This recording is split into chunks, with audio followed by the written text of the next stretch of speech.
Hello guys and welcome back to my channel Sirf IAS. दोस्तों, मैं आज आपके सामने विजन आईएएस की पीटी 365 2022 की जो सोशल इश्यूज की मैगजीन है वो प्रेजेंट करने जा रही हूँ। आइए शुरू करने से पहले चैनल को सब्सक्राइब कर लीजिए, बेल आइकन को प्रेस करिए ताकि आपको रेगुलर अपडेट्स मिलती रहें। दोस्तों, ये विजन आईएएस की कंप्लीटली पब्लिकली अवेलेबल मैगजीन है। मैं सिर्फ यहाँ पे इसको एक्सप्लेन कर रही हूँ as it is publicly available. So most of the people have already explained this, but I am trying to explain it in a very good way. आइए let's begin with this. कोशिश करेंगे इसको फटाफट से कर लें, काफी देर वैसे ही हो गई है।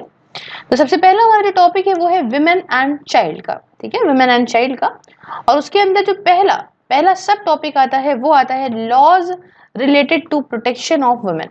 क्या है ये है laws related to protection of women. आइए जानते हैं इसके अंदर पहला सब टॉपिक क्या है। पहला सब टॉपिक है medical termination of pregnancy amendment act 2021 का।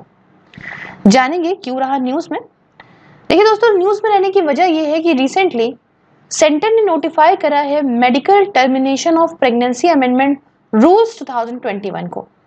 तो अब ये क्या है, एक्ट क्या है ये MTP amendment act, that is medical termination of pregnancy amendment act है क्या आखिरकार 2021 का।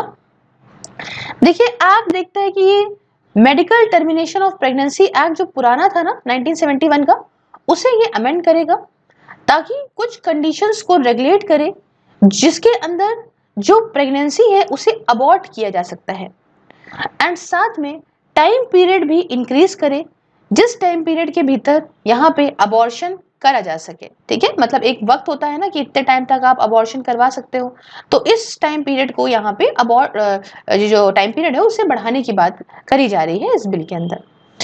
अब देखिए, एक्ट प्रोवाइड करता है कि आप एक स्टेट लेवल मेडिकल बोर्ड बनाइए, वो डिसाइड करेगा कि अगर भाई प्रेगनेंसी को टर्मिनेट करा जाए आफ्टर 24 वीक्स 24 हफ्तों के बाद ऐसे केसेस में जहाँ पे सब्सटेंशियल फीटल एबनॉर्मेलिटीज होती हैं। ठीक है, बच्चे में ही उसी में ही फीटल में ही अगर एबनॉर्मल है तो क्या 24 हफ्तों के बाद जो है वो प्रेगनेंसी को उसके बाद भी टर्मिनेट किया जा सकता है। तो इसके लिए आप कहा गया सिंपल सा कि आप स्टेट लेवल एक मेडिकल बोर्ड बनाइए जो ये डिसाइड करेगा। तो आप कहेंगे मैम थोड़ा सा इजी मेरे लिए ये हो जाएगा अगर आप जो 1971 वाला है और अभी 2021 वाला है दोनों ही एमटीपी एक्ट को अगर आप कंपेयर करके दिखा दीजिए तो, है ना, कि जो अमेंडमेंट वाला है और जो पहले वाला है। देखिए, फीचर्स बताऊंगी 1971 वाले के लिए बताऊंगी और फिर 2021 वाले के लिए बताऊंगी। पहला आता है time up to 12 week since conception. तो इसके लिए जरूरत पुराने वाले में एडवाइस पड़ती थी एक डॉक्टर की, यहाँ पे भी 1 डॉक्टर की एडवाइस से हो जाएगा। अब जब टाइम 12 हफ्तों से 20 हफ्तों के बीच का होता है सिंस कंसेप्शन, तो यहाँ पे एडवाइस यहाँ पे 2 डॉक्टर्स की पड़ती है, लेकिन अभी अमेंडमेंट वाले में सिर्फ एक डॉक्टर से हो जाएगा काम। तीसरा फीचर यह है कि जब यहाँ पे 20 से 24 वीक्स हो चुके हों सिंस कंसेप्शन, तो पुराने वाले एक्ट के तहत ये अलाउ नहीं है कि अब आप अबॉर्शन करा पाए, लेकिन ये अमेंडमेंट एक्ट जो 21 का है इसके तहत 2 doctors for some categories of pregnant women के लिए अगर कह दें, एडवाइस कर दें, तो हाँ अबॉर्शन हो सकता है। उसके बाद चौथी बात, अगर टाइम मोर देन 24 वीक्स हो गया है 24 हफ्तों से ऊपर, तो पुराने वाले में अब जब यही नहीं अलाउ होगा तो यहाँ कैसे अलाउ होगा, बिल्कुल नहीं अलाउ है। लेकिन यहाँ पे 2021 में अगर बात करें तो medical board in case of substantial foetal abnormality, ठीक है, तो मेडिकल बोर्ड यहाँ डिसाइड करेगा अगर मान लो कुछ सब्सटेंशियल फीटल एबनॉर्मेलिटी है तो।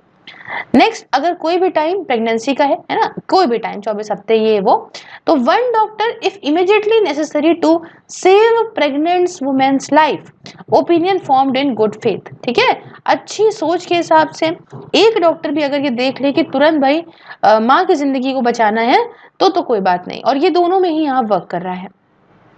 उसके बाद टर्मिनेशन अगर फेलियर हो गया कंट्रासेप्टिव मेथड या डिवाइस का, तो क्या करेंगे, तो यहाँ पे पुराने वाले में प्रेगनेंसी टर्मिनेट आप कर सकते थे 20 हफ्तों तक बाय अ मैरिड वुमेन, वही जगह नए वाले में कोई भी औरत चाहे वो मैरिटल स्टेटस उसका कोई भी हो can get either pregnancy terminated up to 20 weeks. तो ये एक बात कही गई है।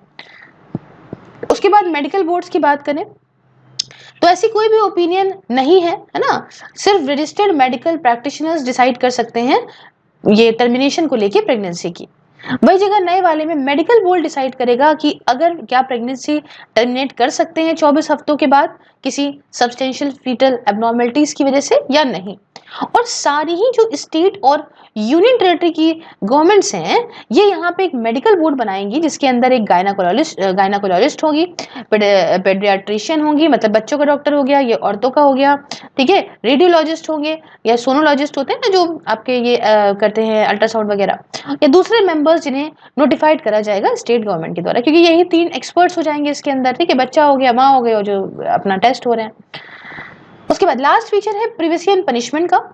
तो पुराने वाले में कोई भी इंसान जो अपनी मर्जी से कॉन्ट्रवेन या अपनी मर्जी से फेल करता था कंप्लाई करने के साथ रिक्वायरमेंट्स या रेगुलेशन की, तो इसको पनिशमेंट फाइन लगता था और ये 1000 रुपए तक फाइन और पनिशमेंट लग सकता था।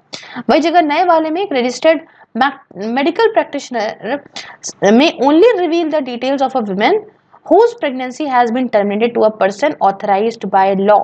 सबको गा नहीं सकता ये मेडिकल प्रैक्टिशनर, और वायलेशन अगर होता है तो इसमें जेल हो सकती है 1 साल की या फाइन लग सकता है, दोनों बातें। बढ़ते हैं नेक्स्ट टॉपिक की तरफ जो कहता है the surrogacy regulation act 2021। News में क्यों रहा, देखिए काफी इंपॉर्टेंट है। रिसेंटली सेंटर ने नोटिफाई करा सरोगेसी रेगुलेशन एक्ट 2021 को। तो आप कहेंगे कि मैम थोड़ा फीचर्स बताइए इस एक्ट के। देखिए पहले तो शुरुआत होती है कि सरोगेसी की डेफिनेशन क्या है। सरोगेसी की डेफिनेशन इस एक्ट के तहत ये है कि एक ऐसी प्रैक्टिस जहां पे एक औरत बच्चे को जन्म देती है किसी इंटेंडिंग कपल के लिए, ठीक है, जो कपल है, मान लीजिए एक कपल है, वो बच्चा चाहता है और औरत जो है वो उनके बच्चे को जन्म देती है इस इंटेंशन से कि जो बच्चा पैदा होगा वो इंटेंडेंट कपल को उसको दे देंगी, हैंड ओवर कर देंगी। तो आप कहेंगे मैम अच्छा ठीक है, तो थोड़ा सा देखिए आगे हम चल के आपको थोड़ा आपके माइंड में पहले क्लियर कर दें कि एक्चुअली में सरोगेसी काम कैसे करती है। देखिए इसमें क्या होता है, किसी भी बेबी को पैदा करने के लिए 2 चीजों की जरूरत पड़ती है जरूरी में, ठीक है, एग्स की जरूरत पड़ती है औरत के और स्पर्म की जरूरत पड़ती है आदमी के। तो यहाँ पे एग्स इंटेंडेड पेरेंट्स से निकालते हैं या फिर डोनर का एग जो भी रहता हो, जिस हिसाब से भी फिजिकल कंडीशंस हैं उस इंटेंडेड कपल की, और वैसे ही स्पर्म्स को भी लेते हैं। इन दोनों को यहाँ पे एम्ब्रियो को क्रिएट करते हैं आईवीएफ टेक्नोलॉजी के माध्यम से। उसके बाद जो एम्ब्रियो बन के तैयार होता है उसे ट्रांसफर कर देते हैं इस सरोगेट मदर के अंदर और यहीं से सरोगेसी शुरू हो जाती है, ठीक है। अब जब सारा पैसा वैसा खर्चा करेंगे और जब बेबी पैदा होगा तो वो इस कपल को लौटा देंगे, ठीक है। इतनी बात समझ गए अभी आप, मतलब मेन चीज। अब यहाँ देखिए कि नई बॉडीज क्या क्या क्रिएट हुई हैं रेगुलेशन के लिए। पहला, national assisted reproductive technology and surrogacy board को यहाँ बनाया गया है। इसके चेयरमैन होंगे minister in charge of the ministry of health and family welfare. और ये काम क्या करेगी, ये काम करेगी एडवाइस करने का सेंट्रल और साथ में यहाँ पे सेंट्रल गवर्नमेंट को उन पॉलिसी मैटर्स पे जो सरोगेसी से रिलेटेड होते हैं। दूसरा, रिव्यू करना और मॉनिटर करना इम्प्लीमेंटेशन किसका, इस पर्टिकुलर एक्ट का। साथ में ले डाउन करना कोड ऑफ कंडक्ट को सरोगेसी क्लिनिक्स के। उसके साथ यहाँ पे मिनिमम जो है स्टैंडर्ड को सेट करना of physical infrastructure, laboratory and diagnostic equipment और एक्सपर्ट पावर का जो भी एम्प्लॉयड होंगे सरोगेसी क्लिनिक्स के अंदर। साथ में देखना परफॉर्मेंस क्या है अलग अलग बॉडीज की जिसे इस एक्ट के तहत बनाया गया है, और सुपरवाइज करना functioning state assisted reproductive technology and surrogacy boards की। अब यहाँ पे देखिए state assisted reproductive technology and surrogacy board को भी बनाया जाएगा हर एक स्टेट और यूनियन टेरिटरी के लेवल पे। तो आप कहेंगे मैम कितने तरह की सरोगेसी होती है। शुरुआत में आपको सबसे पहले बताती हूँ, एक होती है एल्ट्रुस्टिक सरोगेसी, नाम से ही समझ जाएंगे आप। एल्ट्रुस्टिक सरोगेसी इसका मतलब इसमें कोई भी पैसा वगैरह इन्वॉल्व नहीं होता, कोई कंपनसेशन नहीं दिया जाता सरोगेट मदर को other than medical expenses and insurance covering during the pregnancy. की मतलब कुछ हो जाता है तो इंश्योरेंस वगैरह और जो भी खर्चा आएगा मेडिकल एक्सपेंसेस आएगा वो देंगे, उसके अलावा कोई पैसा नहीं दिया जाएगा सरोगेट मदर को, ठीक है। उसके साथ दूसरा आता है कमर्शियल सरोगेसी। अब इसमें तो नाम ही कहता है कमर्शियल, इसका मतलब जो भी ये सरोगेट मदर बच्चा पैदा करेगी किसी दूसरे कपल का, तो इसमें मॉनेटरी बेनिफिट या रिवॉर्ड कैश में या काइंड में दिया जाएगा, जो भी एक्सीड करेगा बेसिक मेडिकल एक्सपेंस को और इंश्योरेंस कवरेज को। तो पहली बार इसको इंडिया के अंदर 2002 में लीगलाइज करा गया था। उसके बाद इंडिया जो है वो रेंट ऑन वॉर्म कैपिटल बन गया वर्ल्ड का। अब रेंट ऑन वॉर्म क्यों कह रहे हैं? जैसे भाई कोक है माँ की, वो रेंट पे मिल रही है कि यहाँ आओ बेबी लो और निकलो, हाँ तो मतलब आप जो है अपना ले लो। अब हालांकि देखिए प्रॉपर लॉस थे नहीं, कोई प्रोटेक्शन मिल नहीं रहा था, है ना, पार्टीज के लिए कोई प्रॉपर सेफगार्ड्स थे नहीं, तो बहुत सारे एथिकल लीगल चैलेंजेस निकल के आ रहे थे। तो अभी मैं अब थोड़ा एक्सप्लेन करती हूँ क्या चीजें हैं। सरकार ने हालांकि बैन कर दिया सरोगेसी को फॉरेन नेशनल के लिए 2015 में। अच्छा ये भी पिक्चर आई थी पंकज त्रिपाठी की और आपका कृति सेनन की, आपको नाम पता है तो कमेंट बॉक्स में बताइए, मुझे नाम वगैरह इतना नहीं याद रहता। उसमें इस चीज को प्रॉपर दिखाया गया है। प्रॉब्लम ये होती थी कि बाहर से लोग आए या लोग आए, लॉस प्रॉपर है नहीं, भाई इस तरह से सरेगेट मदर से कहा हमें भाई बच्चा बच्चा चाहिए। अब जब वो फुल प्रेगनेंसी में है, आखिरी में बेबी होने के बाद उन्होंने मना कर दिया, तो इससे लाइफ वगैरह डिस्ट्रक्शन था उस बेबी की, भाई कैसे देख रेख होगी, काफी दिक्कत आ रही थी। तो अब आई बात रेगुलेशन ऑफ सेरोगेसी की।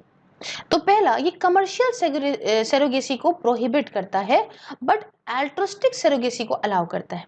तो सीधी बात ये है कि लोग पैसे के चक्कर में कर ही नहीं सकते, तो जब पैसा इंटेंशन ही नहीं है तो आगे फ्यूचर में ये बहुत भारी मात्रा में बढ़ बढ़ के ये चीज आगे अननेसेसरी या नॉन सीरियस तो हो ही नहीं सकती। दूसरी बात, सेरोगेसी को परमिट किया गया है अगर इंटेंडिंग कपल जो सफर कर रहा है ये प्रूव कर दे कि ये इनफर्टाइल है, ठीक है, ये नहीं बच्चे पैदा कर सकता, तभी अलाउ होगी सेरोगेसी। सिर्फ एल्ट्रिस्टिक सेरोगेसी के पर्पस के लिए पैसा वैसा नहीं दिया जा सकता। और not for producing children for sale, prostitution और अदर फॉर्म्स ऑफ एक्सप्लॉयटेशन। ऐसा नहीं है कि बच्चे पैदा कर करके बेच रहे हैं या उनसे प्रोस्टिट्यूशन करवा रहे हैं या किसी तरह का और उनका एक्सप्लॉयटेशन हो रहा है, नहीं नहीं नहीं, इन सब के लिए अलाउ नहीं है। या कोई भी कंडीशन डिजीज या स्पेसिफाइड की है थ्रू रेगुलेशन, वो प्रॉपर जो है वो माननी पड़ेगी। उसके साथ रजिस्ट्रेशन ऑफ सेरोगेसी क्लिनिक्स, ठीक है, मतलब सेरोगेसी जो क्लिनिक्स हैं उनका रजिस्ट्रेशन कंपलसरी है। सेंट्रल स्टेट गवर्नमेंट यहाँ पे एक या एक से ज्यादा अथॉरिटीज को, अप्रोप्रिएट अथॉरिटीज को यहाँ अपॉइंट कर सकती हैं, जो अथॉरिटी प्रॉपर इवैल्यूएट करेंगी और एक्शन लेंगी अगर प्रोविजंस इस एक्ट की कोई यहाँ पे ब्रीच करता है तो, ठीक है, नहीं कोई गड़बड़ करता है तो एक्ट लिया जाएगा, मतलब उनके खिलाफ जो है एक्शन लिया जाएगा। अच्छा, एलिजिबिलिटी क्राइटेरिया क्या है सरोगेट मदर के लिए? मतलब अब जो यहाँ पे कपल का तो मैंने बता दिया, अब जो औरत है जो बच्चे पैदा करेगी उसका क्या एलिजिबिलिटी क्राइटेरिया है? पहला, एक मैरिड वुमेन जिसका खुद का एक बच्चा होना चाहिए और उसकी उम्र 25 से 35 साल के बीच में हो। दूसरा, सरोगेट मदर सिर्फ एक बार ऐसा कर सकती है अपनी जिंदगी में, समझ रहे हो कि मतलब एक औरत सिर्फ एक बार, ठीक। तीसरा, कि एक सर्टिफिकेट हो उसके पास मेडिकल और साइकोलॉजिकल फिटनेस का सरोगेसी के लिए, तभी ये सरोगेट मदर बन सकती है। एलिजिबिलिटी क्राइटेरिया क्या है कपल के लिए? कि जो भी कपल चाहता है ऐसे, है ना, सरोगेसी करवाना, तो उसके पास सर्टिफिकेट ऑफ एसेंशियलिटी होना चाहिए और सर्टिफिकेट ऑफ एलिजिबिलिटी होना चाहिए जो एक अप्रोप्रिएट अथॉरिटी इशू करेगी, ठीक है। अब यहाँ पे आप कहेंगे कि मैम जो सर्टिफिकेट ऑफ एसेंशियलिटी और सर्टिफिकेट ऑफ एलिजिबिलिटी आप बता रही है इसमें क्या होता है? तो सर्टिफिकेट ऑफ एसेंशियलिटी जो है यहाँ पे कपल्स के लिए, इसमें सर्टिफिकेट हो कि भाई ये कपल इनफर्टाइल है, ठीक है, एक बंदा इनफर्टाइल है या दोनों ही मेंबर्स इनफर्टाइल है इंटेंडिंग कपल के, और ये सर्टिफिकेट जो है वो डिस्ट्रिक्ट मेडिकल बोर्ड के पास से इनके पास बना होना चाहिए। दूसरा, एक order of percentage and custody of sorry an order of parentage and custody of surrogate child pass करा जाए मजिस्ट्रेट के द्वारा, मजिस्ट्रेट कोर्ट के द्वारा। और तीसरा, कि इंश्योरेंस कवरेज हो कम से कम यहाँ पे 36 जो है मंथ्स का, जिसमें पोस्टपार्टम डिलीवरी कवर हो रही हो, कि जो कॉम्प्लिकेशंस होंगी, है ना, मान लीजिए सरोगेट मदर है उसको मान लीजिए डिलीवरी के बाद कोई कॉम्प्लिकेशंस वगैरह होती है तो प्रॉपर इंश्योरेंस हो उसका कि भाई उसका इलाज करा जा सके, कोई दिक्कत ना हो उस औरत के साथ में, ठीक है। अच्छा, एलिजिबिलिटी, सर्टिफिकेट ऑफ एलिजिबिलिटी क्या है कपल्स के लिए? पहला, कि कपल जो है वो 23 साल से 50 साल की उम्र का के बीच का होना चाहिए। मैं जो मतलब कपल नहीं कह सकते, देखिए यहाँ पे दोनों चीजें अलग अलग हैं, आई एम सो सॉरी। देखिए कपल नहीं कह सकते, यहाँ पे 23 ईयर्स से 50 ईयर्स के बीच में होनी चाहिए वाइफ, और 26 ईयर्स से 55 ईयर्स के बीच का होना चाहिए हस्बैंड। ठीक है, तो ये दोनों का मेल फीमेल की एज इस तरह से करी गई है डिफाइन। और इनके कोई भी सर्वाइविंग चाइल्ड नहीं हो, हाँ, चाहे वो बायोलॉजिकल, अडॉप्टेड या सेरोगेट, कोई भी बच्चा इनका नहीं होना चाहिए। अच्छा, कोई दूसरे फीचर्स भी हैं।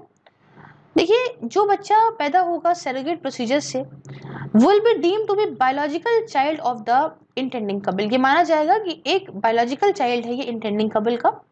अबॉर्शन अगर सेरोगेट चाइल्ड का होता है तो इसमें रिटन कंसेंट सेरोगेट मदर की हो और ऑथराइजेशन हो अप्रोप्रिएट अथॉरिटी की तरफ से, और ये जो ऑथराइजेशन है ये कंप्लायंट होगा with the medical termination of pregnancy act 1971 के तहत। तो नया वाला आ जाएगा तो फिर नए वाले के तहत ही होगा। ऑफेंसेस एंड पेनाल्टीज के अंदर ये होगा कि जेल हो सकती है 10 साल तक की, और फाइन लगा जा सकता है 10 लाख रुपए तक का। समझे इतनी बात? बढ़ते हैं नेक्स्ट टॉपिक की तरफ, जो कहता है assisted reproductive technology regulation act 2021 के बारे में। तो न्यूज में क्यों रहा पहले समझते हैं। दोस्तों, सेंटर ने यहाँ पे नोटिफाई करा कि जो असिस्टेड रिप्रोडक्टिव टेक्नोलॉजी है या ART रेगुलेशन एक्ट है 2021 का, इसे प्रॉपर यहाँ नोटिफाइड करा गया सेंटर के द्वारा। तो हमारे लिए बहुत इंपॉर्टेंट है कि सबसे पहले हम ART के बारे में जान लें कि ART होता क्या है। देखिए, इसमें बहुत सारे ट्रीटमेंट्स आते हैं, कुछ उनमें से आपको बताती हूँ। जैसे पहला है ओवुलेशन इंडक्शन, मतलब कि एक हार्मोन के मेडिकेशन को लेना, चाहे टैबलेट या इंजेक्शन फॉर्म में, जिसकी वजह से यहाँ पे प्रोडक्शन होता है फॉलिकल स्टिमुलेटिंग हार्मोन का, और इससे फर्टिलाइजेशन के मतलब कॉन्सेप्शन के चांसेस बढ़ जाते हैं। दूसरा है आर्टिफिशियल इंसेमिनेशन, मतलब जब मेल पार्टनर के, ठीक है, मेल पार्टनर के सीमेन को इंसर्ट किया जाता है फीमेल की सर्विक्स के माध्यम से यूट्रस के अंदर, या मतलब एट और just before the time of ovulation, मतलब ओव्यूलेशन के टाइम पे या उसके जस्ट पहले जब यहाँ पे इंटर करते हैं मेल पार्टनर का सीमेन फीमेल के यूट्रस के अंदर, तो इसे बोलते हैं आर्टिफिशियल इंसेमिनेशन। तीसरा है इन विट्रो फर्टिलाइजेशन, जो काफी आपने सुना होगा, IVF। इसमें क्या होता है कि एग को फर्टिलाइज करते हैं, और स्पर्म, जो एग और स्पर्म है ना, दोनों को प्रॉपर यहाँ पे फर्टिलाइजेशन करते हैं, और ये फैसिलिटेट किया जाता है एक कल्चर डिश में, लेबोरेटरी में, outside the ovary of a women. ठीक है, वुमेन की बॉडी के बाहर, वुमेन की ओवरी के बाहर ऐसा करेंगे। एंड इसकी वजह से क्या होता है, एम्ब्रियो बनता है, और ये जो एम्ब्रियो बन जाता है इसे वापस से विमेन के यूट्रस के अंदर डाल देते हैं, और एक प्रॉपर प्रोसीजर में, और इसी प्रोसीजर को बोलते हैं एम्ब्रियो ट्रांसफर। ठीक है, फिर एक चीज आती है प्री इम्प्लांटेशन जेनेटिक टेस्टिंग। इसको यूज करते हैं हेल्प करने के लिए लोगों को to reduce their risk of passing on non genetic condition. तो यहाँ पे दो तरह के PGT होते हैं, एक होता है PGT फॉर मोनोजेनिक या सिंगल, जो जीन डिफेक्ट्स के लिए होता है, ताकि आइडेंटिफाई कर सकें एम्ब्रियोज को that are not affected by faulty gene that can lead to disease. और दूसरा ये जो होता है PGT for chromosomal structure rearrangement, ताकि आइडेंटिफाई कर सकें एम्ब्रियोज को that have the correct amount of genetic material. ठीक है, तो ये पूरी कहानी हो गई। तो अब यहाँ पे आते हैं इस एक्ट पे वापस, और कुछ हाइलाइट्स देखते हैं इस एक्ट के।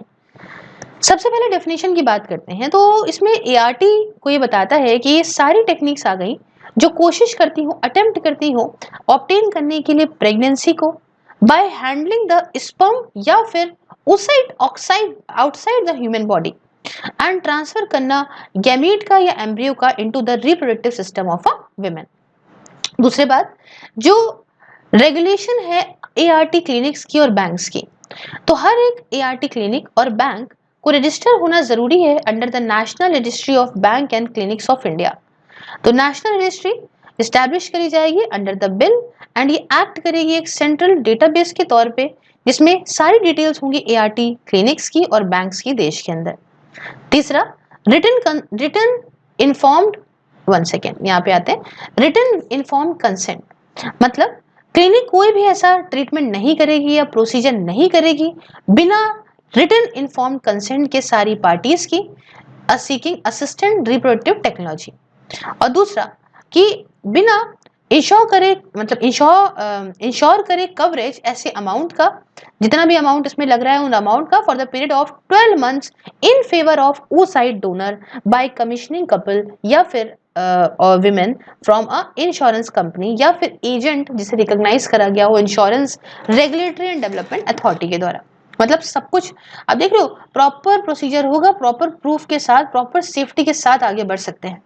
उसके बाद प्री इम्प्लांटेशन जेनेटिक डायग्नोसिस का, ये this shall be used to screen the human embryo for known pre existing heritable या जेनेटिक डिजीज के लिए ही, सिर्फ ओनली लिखा हुआ है, देख रहे हैं, तो ओनली याद रखिएगा, प्री एग्जिस्टिंग हेरिटेबल या जेनेटिक डिजीज के लिए सिर्फ। नेक्स्ट, सेक्स सिलेक्शन प्रोहिबिटेड, देखो subject to the provisions of the pre conception and pre natal diagnostic techniques, मतलब prohibition of sex selection act 1994, the clinic shall not offer to provide a couple और women with child of a pre determined sex, इस बात को याद रखिएगा। Next, oh my God हमेशा ऊपर निकल जाता है, okay next, right of a child born through ART, ART की टेक्निक से अगर कोई भाई यहाँ पे बच्चा पैदा हो रहा है तो उसके क्या राइट्स होंगे। एक बच्चा जो उसकी टेक्निक से यहाँ पे मतलब ART से जो पैदा हो रहा है, इसको यहाँ पे प्रॉपर एक बायोलॉजिकल चाइल्ड माना जाएगा उस कमीशनिंग कपल का, है ना, जिसने भी इसको करवाया है, एंड इसको सारे राइट सारे प्रिविलेज में अवेलेबल होंगे, जैसे एक नेचुरल चाइल्ड को होते हैं तो वैसे ही प्रॉपर इसको भी अवेलेबल होंगे of the commissioning couple. A donor will not have any parental rights over the child, donor जो है, जिसने जो डोनेट डोनर है जो, उसके कोई भी पेरेंटल राइट नहीं होंगे, इस बात को याद रखिएगा। अब आप कहेंगे डोनर कहाँ से आ गया, सपोज करिए जो कपल है ना वो भी नहीं है, बिल्कुल इनफर्टाइल है, तो वो डोनेट करवाएगा ना किसी से एग्स या फिर स्पर्म्स, तो डोनर के कोई राइट्स नहीं है। नेक्स्ट, ऑफेंसेस की बात करते हैं।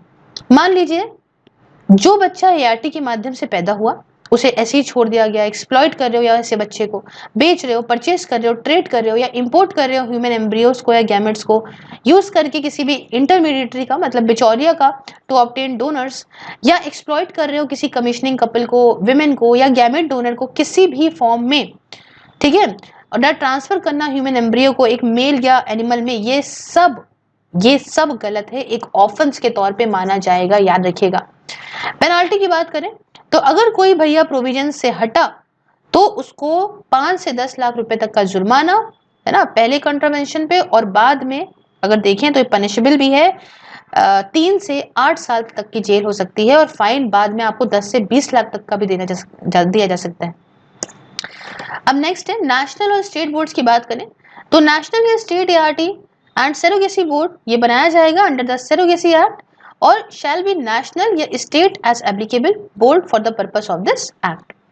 साथ में कॉग्निजेंस ऑफ ऑफेंस, तो no court shall take cognizance of any offence punishable जो होगा इस एक्ट के तहत, सेव ऑन अ कंप्लेंट जो कि करी जा रही है बाय नेशनल बोर्ड या स्टेट बोर्ड के द्वारा या ऑफिसर के द्वारा जो कि ऑथराइज किया गया इसके लिए, और सारे ही ऑफेंसेस जो इस एक्ट के अंदर आते हैं वो कॉग्निजेबल और बेलेबल होंगे, ठीक है।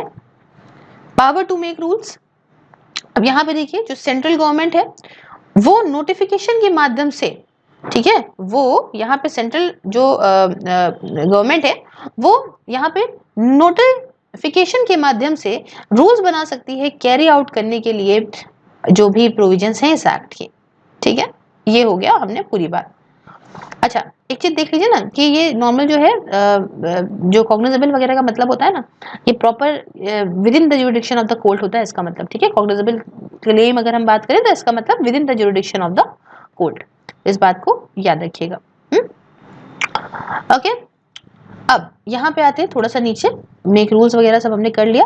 नेक्स्ट आता है application of other laws not barred, तो ये जो प्रोविजन है इस एक्ट की, ये जो प्रोविजन है इस एक्ट की shall be in addition to and not in derogation of provisions of preconception and prenatal diagnostic technique जैसे prohibition of sex selection act 1994 and clinic establishment registration and regulation act 2010 or of any other law for the time being in force। तो ये भी रहेगा, application जो दूसरे laws का है वो यहाँ बार नहीं होगा, खत्म नहीं होगा, ठीक है, चल सकता है साथ साथ में सब कुछ। तो ये पूरी कहानी मैंने आपको बताई इसके बारे में, क्योंकि बड़ा एक्सप्लॉयटेशन बढ़ा चला जा रहा था ना, तो बहुत जरूरी है कि ये सब चीजों को बहुत रेगुलेट करना, वरना लोग बहुत एक्सप्लॉयट हो रहे हैं। नेक्स्ट बात करते हैं नेक्स्ट टॉपिक की, जो कहता है Muslim women protection of rights on marriage act 2019। News में क्यों रहा पहले समझते हैं। रिसेंटली एक आदमी मध्य प्रदेश से, इसने एलिजिटली प्रोनाउंस करा ट्रिपल तलाक को, कोशिश करा, मतलब ये तलाक तलाक तलाक बोला अपनी शादी को खत्म करने के लिए अपनी वाइफ से, over a demand of 2 lakh in dowry, मतलब दहेज मांग रहा था 2 लाख रुपए का। बीवी ने मना कर दिया तो कहता है तलाक तलाक तलाक। बताइए, अब आइए खबर थोड़ा आगे बढ़ाते हैं। पहले तो ये समझिए कि क्या क्या तरीके होते हैं तलाक के या सेपरेशन के। पहला, इंस्टेंट ट्रिपल तलाक, जिसे बोलते हैं तलाक ए बिद्दत। इसको क्या होता है, was challenge in the court, है ना, इसको चैलेंज किया था कोर्ट के अंदर। तो जो प्रैक्टिस होती है तलाक ए बिद्दत की, जब एक आदमी यहाँ बोले तलाक तलाक तलाक 3 बार बोल दे, चाहे सिटिंग मतलब बैठ के, या फोन के माध्यम से, मान लीजिए कॉल पे कह दे, या लिख दे तलाकनामा में, या मैसेज कर दे, समझ रहे हैं, तो डिवोर्स मान लिया जाएगा कि तुरंत है और ये इररिवोकेबल है ना, इसको आप खत्म नहीं कर सकते। हो गया तो हो गया। अगर मान लीजिए बंदे को बाद में एहसास भी होता है और इंसान चाहता भी है कि अरे मैंने गलत कर दिया, तब भी ये इररिवोकेबल है। इकलौता तरीका ये है इस कपल को कि वो वापस से एक साथ रह सकते हैं through nikah halala and then return to her husband. ठीक है, अब मसला क्या आता है, निकाह हलाला क्या चीज है। अब निकाह हलाला एक ऐसी प्रैक्टिस है जिसके अंदर जो औरत है जिसका डिवोर्स हुआ है अभी तलाक तलाक तलाक कहने के बाद, इसे दूसरे इंसान से शादी करनी पड़ेगी and consummate the marriage and get a divorce. समझ रहे हैं, प्रॉपर यहाँ सब कुछ जो है ताल्लुकात शादी के उसे निभाने पड़ेंगे और उसके बाद यहाँ से डिवोर्स देना पड़ेगा। सिर्फ तभी ही यहाँ ये एलिजिबल होगी फिर से शादी करने के लिए अपने पहले वाले पति से। ठीक है, तो पहला तो ये हो गया। दूसरा है तलाक उल सुन्नत।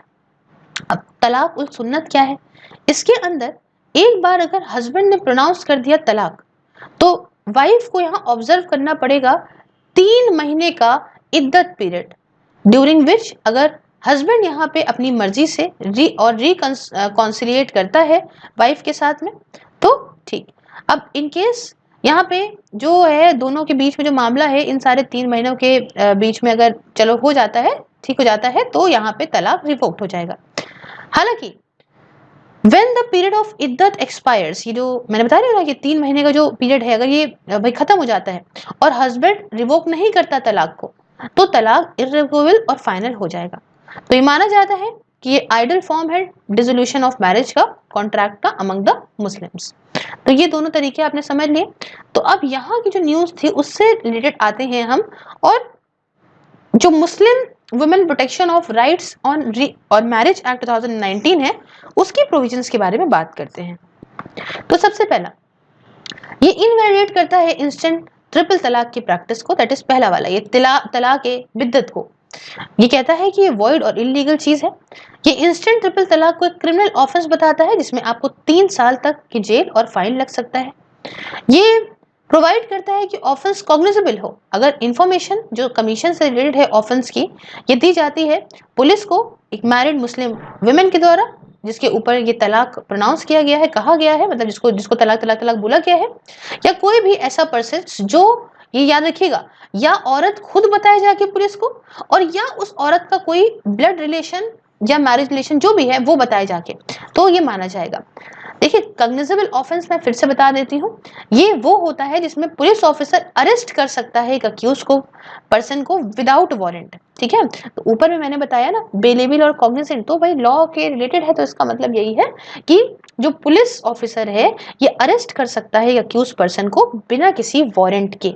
ठीक है, अच्छा नेक्स्ट बात आती है, ये एक्ट प्रोवाइड करता है scope for reconciliation without undergoing the process of nikah halala. अगर दोनों ही साइड अग्री करते हैं to stop legal position and settle the dispute. बहुत ही सिंपल तरीके बनाया था, क्योंकि इसमें बहुत सारे लोगों के साथ बहुत ज्यादती होती थी भाई, बहुत औरतों की जिंदगी बर्बाद होती थी, तो ये सारे अच्छे पॉइंट सोच के रखे गए हैं। नेक्स्ट, एक मजिस्ट्रेट ग्रांट कर सकता है बेल को उसके हस्बैंड को आफ्टर हियरिंग अ वाइफ, है ना, मतलब मान लीजिए कि पकड़ लिया गया, कस्टडी में आ गया, तो बेल मिल सकती है प्रॉपर सुनवाई के बाद बीवी की।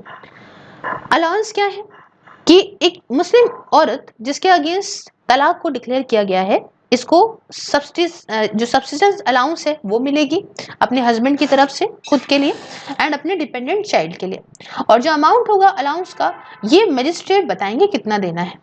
कस्टडी की बात करूं तो मुस्लिम वुमेन जिसके अगेंस्ट ऐसा तलाक डिक्लेयर किया गया है, ये एंटाइटल है कस्टडी पाए अपने माइनर चाइल्ड के लिए, और मैनर जो कस्टडी का है ये भी मजिस्ट्रेट बताएंगे। तो मजिस्ट्रेट के हाथ में यहाँ पे काफी सारी पावर होती है। ओके, तो अब यहाँ इतना रखते हैं और नेक्स्ट टॉपिक को हम नेक्स्ट में करेंगे continue.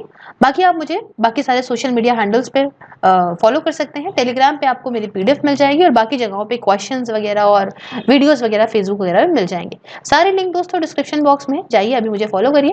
Thank you so much for watching, thank you so much joining. मिलते हैं नेक्स्ट वीडियो में। जय हिंद, जय भारत।